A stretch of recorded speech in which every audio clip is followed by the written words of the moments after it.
So today what we're going to do is do a quick reminder of due dates. So don't forget that you do have some things that you must complete today in order to stay in the class as well as later in the week. So pay attention to due dates. Second thing we're going to talk about today is what is the interconnectivity to the different types of communication. So I'm going to introduce you in a very broad scale to those of us who have degrees in communication, what those areas consist of. But what you'll see is the role that interpersonal communication plays, even in public speaking, even in media, and especially in intrapersonal. So we're going to talk about that just a little bit. And then I'm going to begin to draw for you a model that we use to explain the process of communication. The process of communication is a neuro-linguistic process. It is studied by science, it is studied through human anatomy, and it is studied by really looking at the synapses that are going on inside your brain as language is formulated in thought and then communicated in speech or in writing, right? So we're going to talk about those three things today. The first thing is I want to hit on the very broad picture of what's known as mass communication. And I'd like for all of you to pull out your phones or your laptops or what have you. I want you to go to your first streaming device that you use, that's your go-to social media. Instagram, Facebook, text, I'm sorry? All right, but if anybody does Twitter or even news feed, if you have a news feed or anything, all right? So I want you to pull that up, and I want you to just recognize that mass communication is a huge study. Now, if you put an S on the word communication, that becomes the technology. So communications will be the folks in IT. Communication is about the content, all right? In mass communication, we have this thing called an algorithm.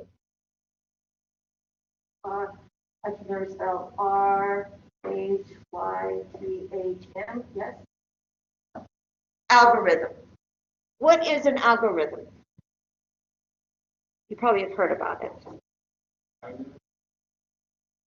What's an algorithm? Okay, cover your nose. Okay.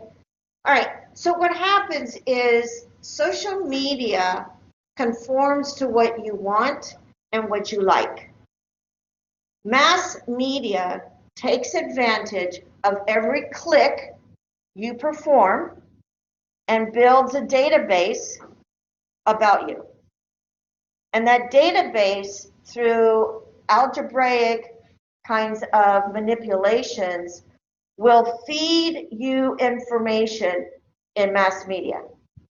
It'll feed it to you in terms of advertisements, in terms of pop-ups, in terms of suggestions, etc. Another feature in mass media is advertising. Advertising is used so people pay, for instance, Google, a lot of money so that when you type in a particular topic that you want to search, that the more money that's paid in, the higher that company's information is going to appear in your search engine. So it won't be way over on page 3 or 4, it'll be up there on the top of page 1, etc. So that's why the big business is a little interesting, okay? And that's why I admire you. I also, the only social media I have is LinkedIn, because I'm a business person and I do consulting. So that's the only social media I have. Now, the Effective Communication Association uses Instagram because that's what you guys use in your younger generation. So I follow what they do, all right?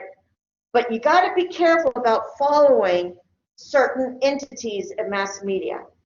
And as we talk later in the class, we're going to be looking at that critical thinking, all right? So from mass media, we go into public speaking.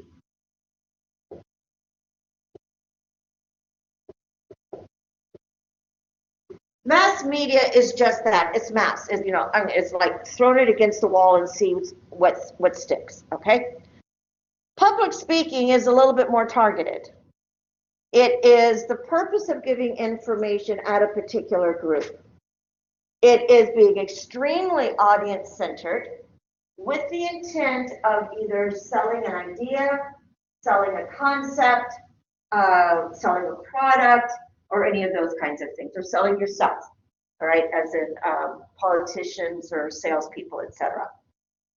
Public speaking is also a very, very important element in mass media because oftentimes the speaker is going to be captured and broadcasted through YouTube or the news broadcast, etc., right? What we want to look for in these two areas is information that passes what's known as the CRAAP test. The CRAAP test. This is a process that was established by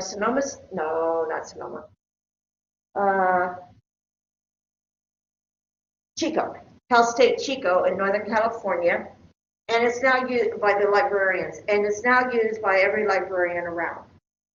And it says that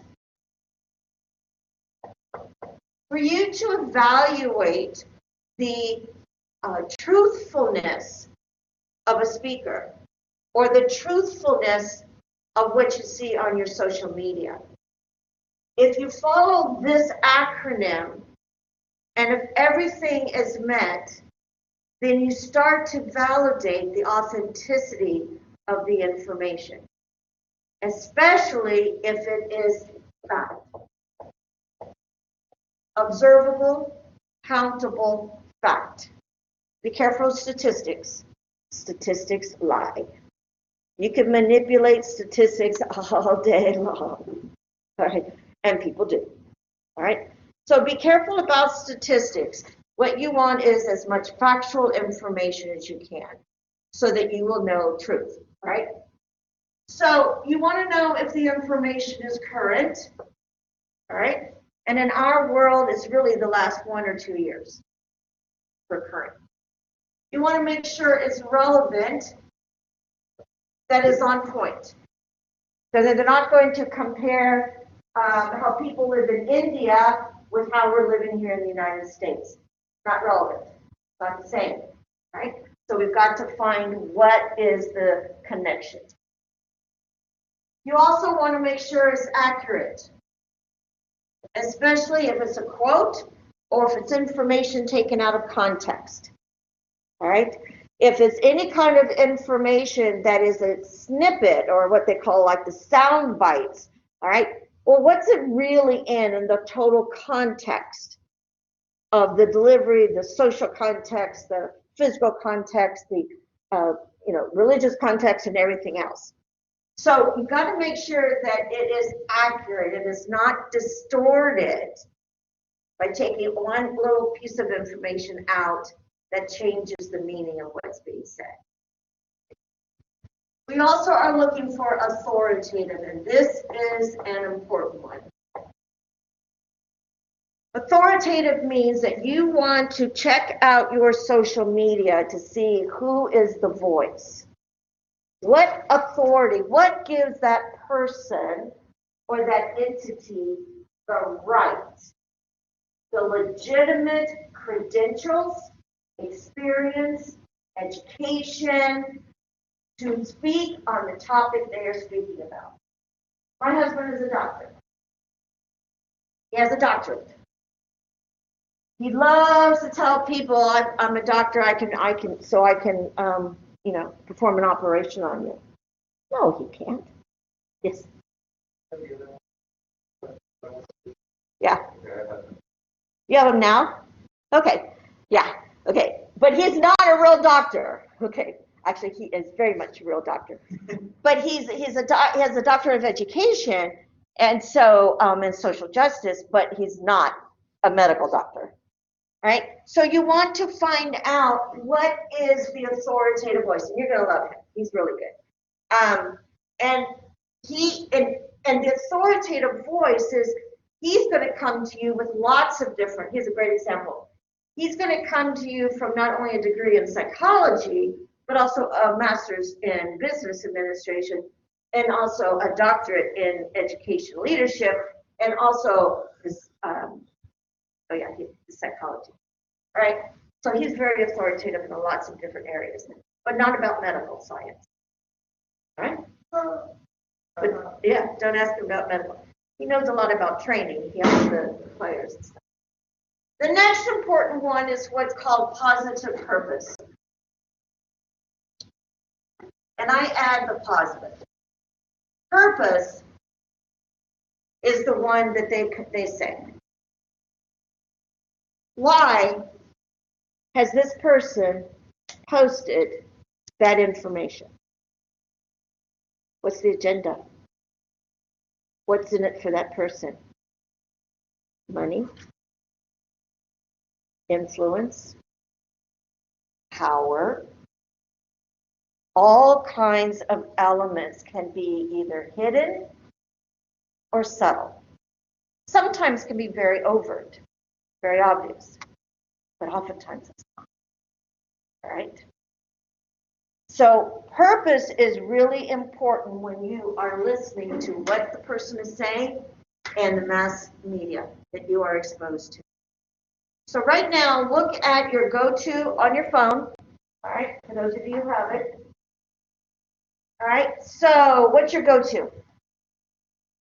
You don't use it all? No, really. Oh. Smart. Okay, how about you? What do you use? Facebook. Facebook? Really? Okay, what do you use? What?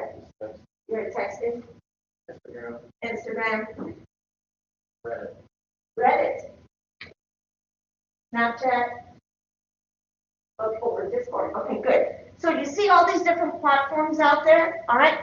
Now, some of them are going to be different leanings than others, all right? So our Facebook person, every time you open up Facebook, you see an ad? Yeah. What's on your ad? North Carolina bully breed. Love breed dog. So you breed dogs, okay? So, and how does Facebook know that you're interested in that? How do they know that you breed dogs? Really search. Okay, and what is that ad trying to do? Trying to convert you or to promote you to join a group. I bet the group has some money attached to it. Really? All right, so now look at your top 5 postings and tell me purpose. What do you think is the purpose of those 5? Anybody? What is what the purpose is? Yes? Well, I do use I like political stuff. Uh-huh.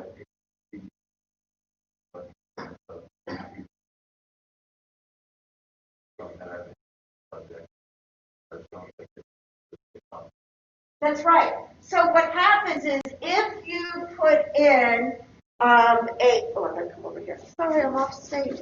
Okay, if you put in a certain type of video, then that's going to go cha-ching, cha-ching, cha-ching. I'm going to now give you the same kind of videos.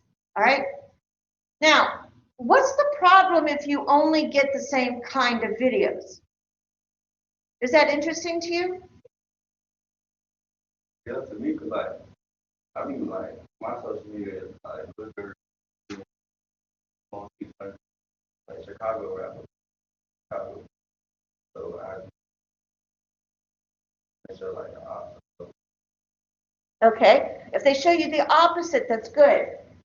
What I want you to recognize is that there is a type of, and I'm going to use a really strong word here, there is a type of brainwashing that occurs.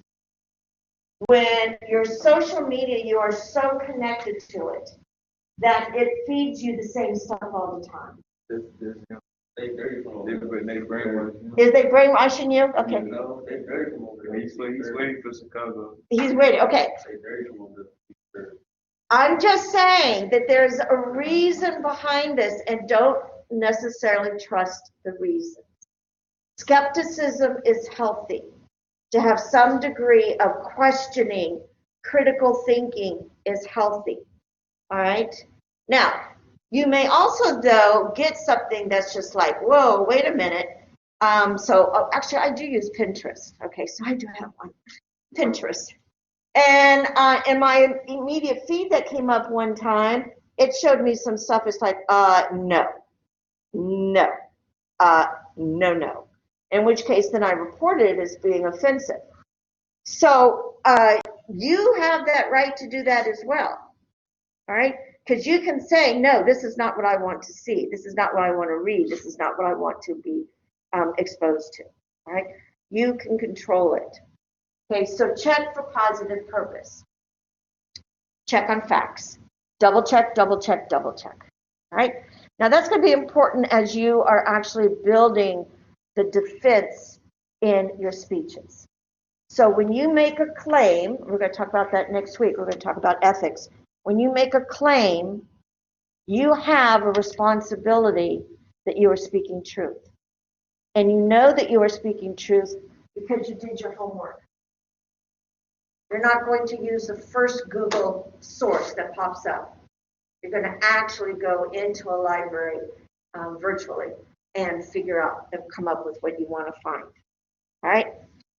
The next one is what we call group communication. And this is the kind that we usually use in business. So I teach business communication in the business department, and we talk a lot about the interactions of a group. We are a group right here. Right? You will create a group identity by the types of topics that you select, the types of research that you do, the types of debates that you have. That becomes your identity. That becomes your group. And if I was to look at your group compared to the group that meets on Tuesday, there's going to be some interesting differences. Now, when we look at all of you together as a class, and you're going to be able to see their videos, and they're going to be able to see your videos, all right, then you're going to see those differences, but you're also going to see some similarities. So group communication is important, and we use this a lot when we take a look at organizational culture and organizational communication. The next is interpersonal. And what I said is over here, there's an interconnectivity of all these types. And when you asked your question, you asked an excellent question. Am I reporting about something about me or what's important to me, or is it important to the audience?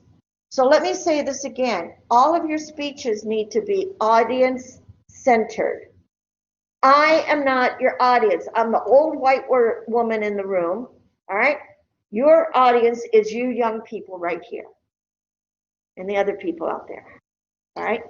I'm just a facilitator. I'm here to guide and to help you. But you want to be speaking to each other, okay? Interpersonal then means that when we have, remember we're going to do extemporaneous style of speaking. So hopefully you saw the video or the information I put up on Tuesday where I explained this in extemporaneous. And then finally we have intrapersonal. That's how you talk to yourself about yourself. How do you talk to yourself? In your head? And do sometimes you say, oh shit, that was a dumb thing to do. Have you ever said that? Yeah, all right, yeah, we've all done that, right? I can't believe I just did that. I can't believe I just said that. How often do you say the reverse of that, the converse of that, which is,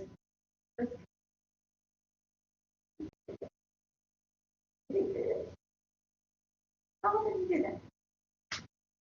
Probably not as often as we should, because we need to work on being our own BFF. Best friends forever. What? That's like 6th grade, I forgot. Yeah, exactly. Yes. What's the line? Is when you only love yourself and nobody else. That's self-centered.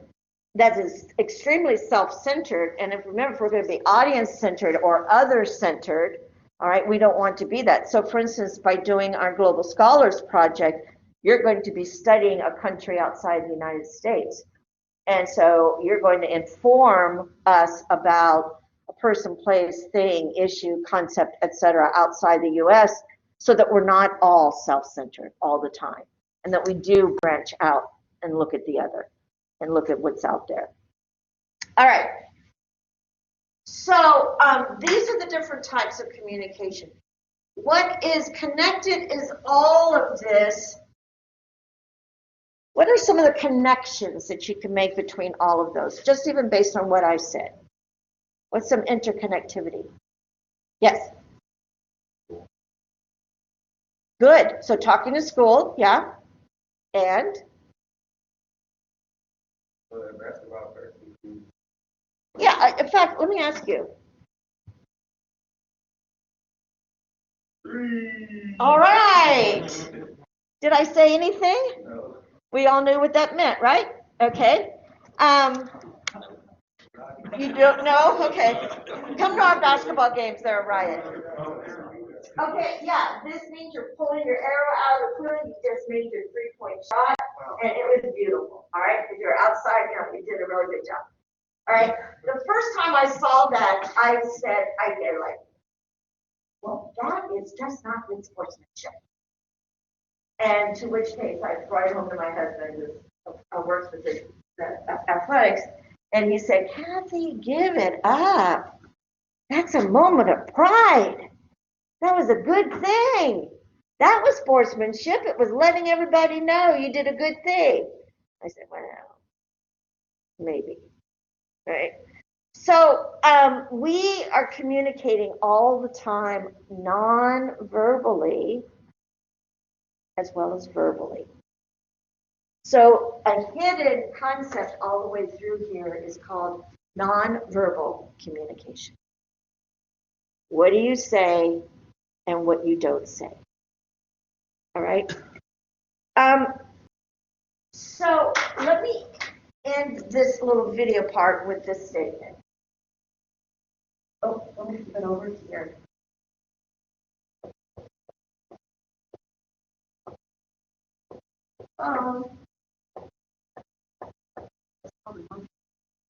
Okay.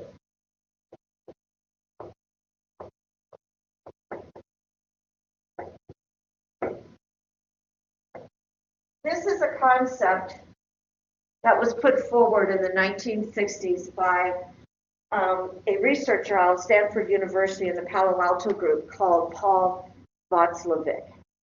And basically his group researched and studied in this think tank to take a look at, can you ever really not communicate? And the answer is no. Silence can be sometimes the biggest communicator. So when our friend over here was quiet and he paused, we didn't have a lot of sound messing us up. But that pause was for him to collect his thoughts and enabled us to anticipate. Yeah, I see you did that. What? Oh. I did. You see, I do that a lot. Okay? And that's what we're going to be working on in practice. You cannot not communicate is powerful. So everything you say and everything you do is communicating. Everything you don't say and everything you don't do is still communicating. Okay? So I'm going to stop here right now. Where's my little, oh, it's right here.